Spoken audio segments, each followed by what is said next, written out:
میری خالہ اور میں جیسے ہی کمرے میں داخل ہوئی تو اس وقت کمرے میں مبشر موجود تھا۔ عجیب سی آواز آ رہی تھی۔ میں نے دیکھا کہ یہ آواز تو کسی فلم کی ہے۔ میری خالہ نے کہا کہ ہو سکتا ہے کہ مبشر کوئی فلم دیکھ رہا ہو، لیکن وہ ایک غیر اخلاقی فلم تھی اور اس فلم کو دیکھ کر وہ اپنے آپ کو راحت اور سکون دے رہا تھا۔ جب میری خالہ نے یہ دیکھا تو بولیں کہ میر بے یہ کیا ہے؟ میں تو کبھی سوچ بھی نہیں سکتی تھی کہ مبشر یہ سب کچھ کرے گا، اسی لیے تو مبشر کمزور سے کمزور ہو رہا ہے۔ فوراً ہم نے دروازہ کھولا، مبشر ڈر گیا اور اس کا لیپ ٹاپ بھی زمین پر گر گیا، شاید ٹوٹ بھی گیا۔ خالہ نے کہا کہ مبشر تم کیا کر رہے تھے؟ میں تمہارے لیے کتنا پریشان تھی کہ تم کمزور سے کمزور ہوتے جا رہے ہو، مجھے کیا پتا تھا کہ تم آخر یہ کام کرتے ہو۔ یہ بات سن کر مبشر نے کہا میں کیا کروں، میرے پاس اب کوئی دوست بھی نہیں ہے، میری عمر شادی کی ہو چکی ہے، میں اب کیا کر سکتا ہوں؟ جس پر میری خالہ نے کہا کہ میر بے تم بہت ہی پیاری اور اچھی ہو، میں چاہتی ہوں کہ تم مبشر کو کچھ دیر سکون اور آرام دو۔ یہ بات سن کر میرے دل کے ارمان جیسے پورے ہی ہو رہے تھے۔ میں تو کافی دن سے یہی سوچ رہی تھی کہ میں کسی نہ کسی طرح سے مبشر سے ایسی بات کروں، مگر یہ میرا پہلا تجربہ تھا، اس سے پہلے میں نے کبھی بھی ایسا کھیل نہیں کھیلا تھا۔ میں نے خالہ سے ڈرتے ہوئے کہا کہ ایسا کیسے کر سکتی ہوں، جس پر خالہ نے کہا کہ ڈر کیوں رہی ہو؟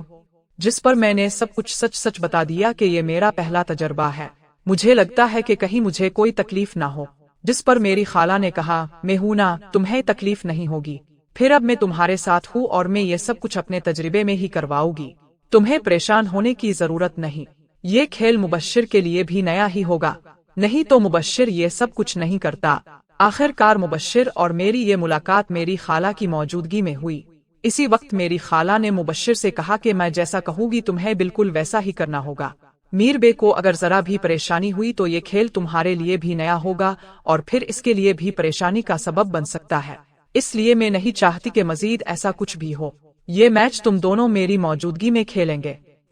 میرا نام میر بے ہے، میری عمر 19 سال ہے، میری فیملی کل 4 افراد پر مشتمل تھی۔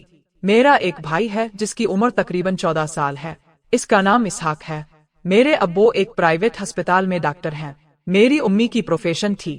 ہمارا گھر کافی کھاتا پیتا گھرانہ تھا، اس لیے ہم نے گھر پر کام کے لیے نوکر رکھے ہوئے تھے، کیونکہ امی ابو اکثر اپنی جاب پر ہوتے تھے۔ ہمیں گھر میں کھانا وغیرہ پکانے کے لیے اور صفائی کے لیے نوکران کی ضرورت تھی۔ امی نے گھر میں ایک مامور رکھ رکھی تھی جو ہمارے گھر کے کام کاج کرتی تھی۔ اسحاق بھائی لکھنے میں کافی خوبصورت تھے اور 9 عمر لڑکے تھے۔ امی کی بہن میری خالہ جس کا نام نسرین ہے، اس کی عمر تقریباً 25 سال تھی۔ ان کی شادی کو 4 سال ہو چکے تھے لیکن وہ ابھی تک